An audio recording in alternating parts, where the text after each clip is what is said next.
Hi everyone, RFG here with some quick impressions about the Monster Hunter Wilds beta. I was mostly interested to see how the performance was coming along, but I figured I might as well just give a small breakdown of what I've played. Taking start game immediately throws you into the character creator. The face editor is very detailed, much like Dragon's Dogma 2's, but the body editor is pretty simple. I was only able to adjust muscle mass and definition. I was able to customize underclothing by choosing type 1 or 2 options, color for certain portions, and adjust what type of armor pieces I start equipped with. There were a lot of options to choose from in character creation. The Pelican companion was also customizable, mostly in its facial features, but I did get to change other things like their tail type and whether I wanted them to be extra fluffy.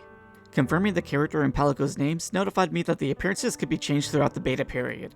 After that, I was thrown into the intro cutscenes, which later seamlessly transitions into gameplay. I started off on a Sacred, Wilds' mount creature. The Sacred can move automatically when on a hunt, or be fully controlled by the player.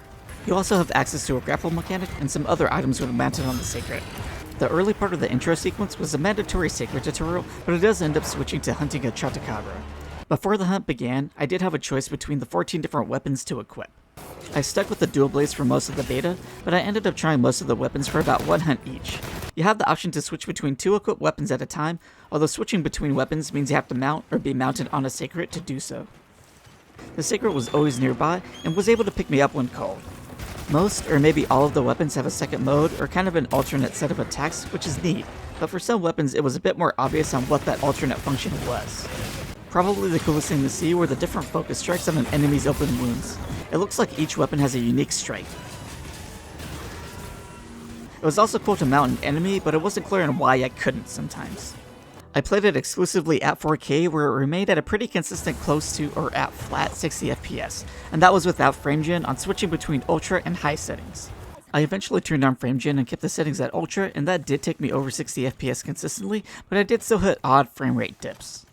It does seem like the game has many moments where it's trying to settle or catch up on a steady frame rate. Speaking to characters in the main camp put it at about half, and I hit some massive lows, maybe depending on the weather or being in a hunt with other players online. There were other frame rate drops here and there that didn't last too long, but I think the stormy weather was the biggest offender in both the performance and length of time I was affected. Hopefully they can work out the frame rate issues before release, because when the game looks good, it looks really good. There was a lot of stuff available in the beta, but I enjoyed a lot of it, and I'll save most of my thoughts for the release. Other than that, I'm super excited for the release, but that's it for me. Let me know what you think below. Thanks. Bye.